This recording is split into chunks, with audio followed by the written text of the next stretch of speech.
Alors Doria, je crois que Adjé t'a tendu une perche aujourd'hui, non, par rapport au sujet que tu voulais aborder. Ah oui, tout à fait, Adjé, car aujourd'hui j'ai aussi parlé de tissu. Mais je ne vais pas parler de tissu africain, mais de tissu hollandais. Ah ok. Parce que, en fait, Brune, le magazine, dans sa dernière édition, a écrit un dossier sur le thème suivant, le wax étouffe-t-il la mode? Donc on va en parler aujourd'hui. Ah, donc un autre tissu qu'on connaît en Afrique, Ah, le wax, mais qui n'est pas africain, tu nous l'avais dit. Tout à fait, et qui est hollandais. Voilà.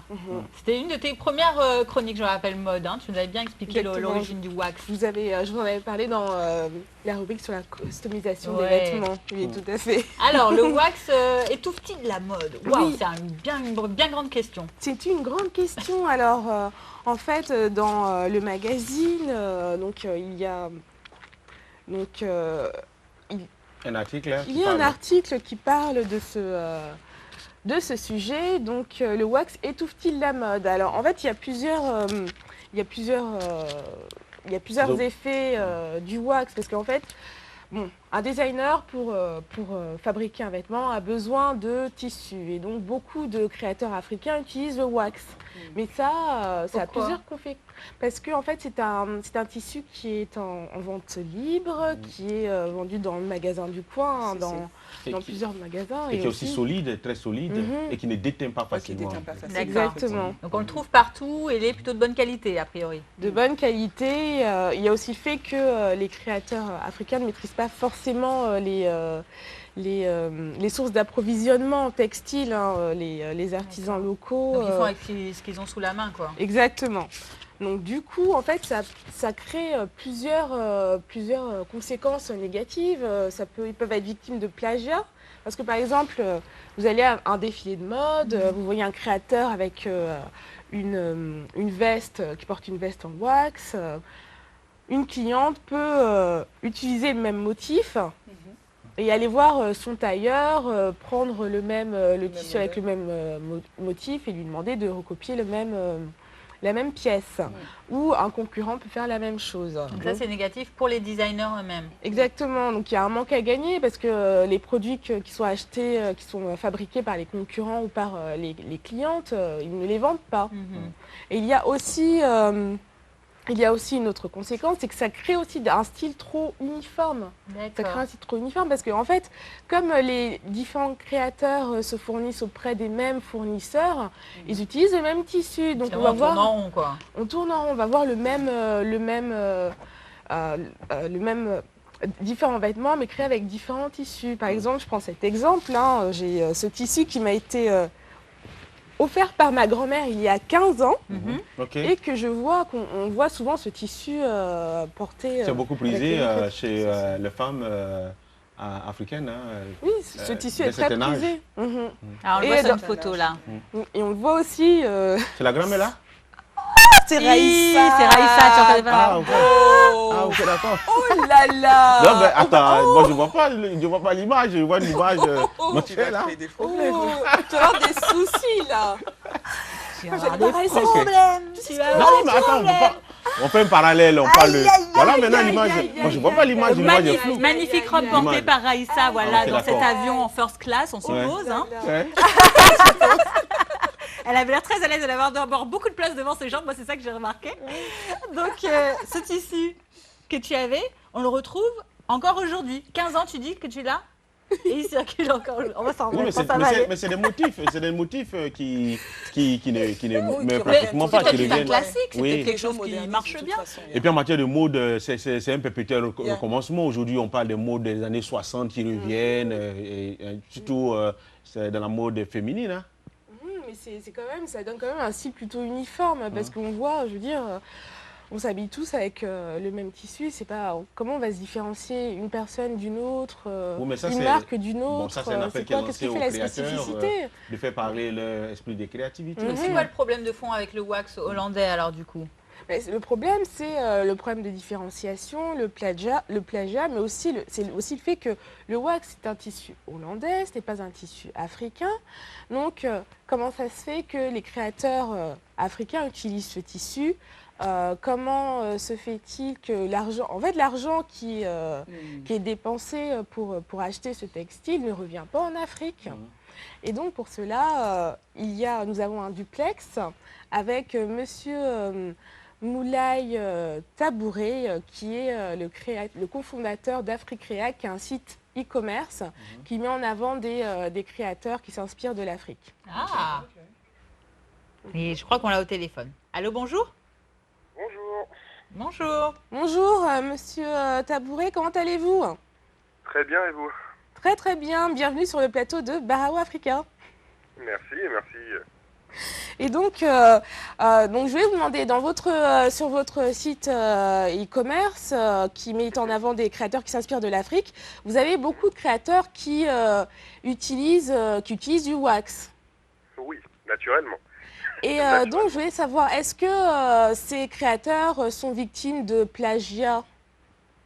Ah, je pense que c'est aussi assez évident que oui. Alors, effectivement, c'est comme vous l'avez expliqué, l'un des risques du wax. Ça a beau être un tissu très abordable et très varié, le risque est aussi qu'il est très répandu et il n'y a pas de possibilité de protéger un tissu en wax.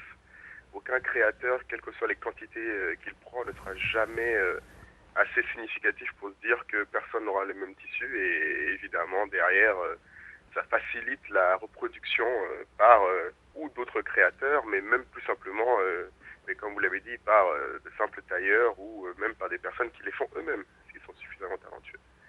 Maintenant, ce qui est vrai, c'est qu'il ne faut pas oublier une chose, c'est qu'après, c'est aussi le travail du créateur de faire autre chose que juste prendre un beau tissu. Parce que, pour le coup, si jamais son vêtement, ou en tout cas sa création, tient toute son originalité dans du tissu uniquement, c'est sûr que ça ne vaut pas la peine de se considérer comme juste un créateur. On a un très bon sélectionneur de tissus, mais pas forcément un créateur. Donc, oui, le wax peut faciliter le plagiat, un peu comme beaucoup d'autres tissus assez faciles à trouver, mais c'est vrai que après tout, l'idée c'est de faire quelque chose avec qui soit unique. Parce que bon, c'est ce que les gens payent, c'est pas uniquement pour un beau tissu. Alors, monsieur Tabouré, hein? Oui. Monsieur Tabouré, vous l'avez dit tout à l'heure, quand Doria a prononcé le mot wax, vous avez dit tout naturellement. Tout naturellement par rapport à quoi? Quand on sait que l'origine du wax, ce n'est pas africain, c'est hollandais. Et vous avez dit tout naturellement. Ah oui. Tout naturellement, oui, parce que sur africrea.com, il y a une chose qu'on a vite réalisée. Et nous, entre nous, c'est un peu notre blague, mais qui explique beaucoup la chose, c'est que le wax, c'est un peu comme le cube magie de la mode. C'est-à-dire qu'on ne peut pas dire que, parce que ce n'est pas africain, c'est pas quelque chose qu'on utilise en grande quantité dans la préparation africaine. Clairement, oui, c'est pas un tissu qui est fait en Afrique, et c'est bien dommage, et on espère qu'un jour, ce sera une économie suffisante pour le justifier. Maintenant, ce qui est vrai, et pourquoi je dis tout naturellement, c'est parce que le wax, même s'il n'est pas fait en Afrique, est à mon sens définitivement un tissu africain dans l'usage et dans l'image qu'il a. C'est-à-dire que oui, si on regarde juste là où il est fait, c'est sûr qu'il n'est pas africain. Maintenant, je pense que vous le montrez à n'importe qui partout dans le monde, il y a une chance sur deux qu'il pense que c'est africain. Et si on le montre à n'importe quel Africain, où que ce soit dans le monde, ça lui est forcément familier. Donc à partir de là, je pense qu'on peut déjà reconnaître que dans notre histoire, le wax a une place importante, dans nos activités, nos traditions, a une place importante. Et de la même manière, j'espère que ça aura une place importante dans notre futur, même si ça passera, j'espère, par plus de retour vers l'Afrique en termes de gains économiques. Mais la première étape, c'est pour ça qu'on crée africrea.com, c'est que les gens puissent trouver facilement ces types de produits-là et puissent qu'on puisse montrer aux gens que, en fait, oui, derrière, il y a des gens qui peuvent en faire une vraie économie et pouvoir apporter de l'argent de façon significative d'Afrique ou vers l'Afrique. Eh bien, merci beaucoup pour cette intervention, Monsieur Tabouré. Et j'espère qu'on se reverra bientôt. Ah ben, avec grand plaisir. Avec grand plaisir et merci à vous de faire des sujets aussi intéressants. Merci beaucoup. Merci Monsieur Tabouré, au revoir. À bientôt. Au revoir. Donc voilà, c'est vrai que comme l'a dit ton intervenant, Doria, finalement, bon, même si de fait, hein, le wax est présent partout en Afrique depuis longtemps. Ça va peut-être pas finir maintenant. En tout cas, aussi, c'est aux designers aussi de montrer leur touche de créativité chacun et de faire des modèles qui différencient. C'est-à-dire que même si on a le même tissu, il faut faire des modèles qui se différencient. C'est ça qui évitera d'avoir du plagiat, quoi. Mais aussi, il y a aussi des designers qui travaillent avec des artisans locaux, avec des entreprises familiales et qui les font vivre et qui développent ça. Et j'encourage aussi les designers à développer ce genre d'entreprise, car c'est comme ça, l'argent reviendra dans l'économie africaine. Et puis, il faut le signaler aussi, hein, que c'est vrai que le label Wax peut être hollandais, mais aujourd'hui, il y a des succursales qui existent un peu partout sur le continent. Et la raison pour laquelle, je pense, à mon humble avis, la raison pour laquelle le pain Wax a cette popularité en Afrique, d'abord, c'est à base de coton. La Hollande ne produit pas le coton. Le coton vient d'Afrique aussi. Hein. C'est des pays tropicaux qui produisent. Donc, tu vois, il y a un lien sentimental qui nous lie. C'est vrai que la technologie qui permet de fabriquer le fil est hollandais, mais le produit en lui-même, au départ, il est africain aussi. Et donc, du coup, et puis par rapport à la qualité aussi, et la durabilité du produit fini, eh bien, qui n'aime pas le beau? Qui n'aiment pas ce qui est de qualité. Et donc, du coup, les Africains s'en sont appropriés. Il a si bien dit. Vous interviewez des gens, 10 personnes dans le monde entier, ils vous diront que le wax, il est africain parce que c'est prisé. Mais nous avons l'alternative désormais avec ce que je porte là désormais. Donc, les créateurs, oui. Les créateurs, on leur fait appel. Ce que je dis, il faut utiliser ces tissus-là. Tout à fait. Allez. Oui, on utilise de plus en plus le tissu, mais comme ce n'est pas produit en quantité industrielle. Bon. Allez, on va tout de suite partir à la pub. Hein. En attendant, on va surtout remercier Marie d'être venue, d'avoir accepté notre invitation à venir faire un petit coucou, à montrer son joli visage ici sur Barao Africa, que vous la voyez quand même. Vous voyez qu'Adji est complètement raide. Elle m'a fait la bise à son arrivée avant de partir. Allez, fais la bise. Et c'est l'heure de la publicité. Merci Doria pour ta chronique et merci aussi à Monsieur Tabouret pour l'intervention en duplex. À tout de suite. Voilà.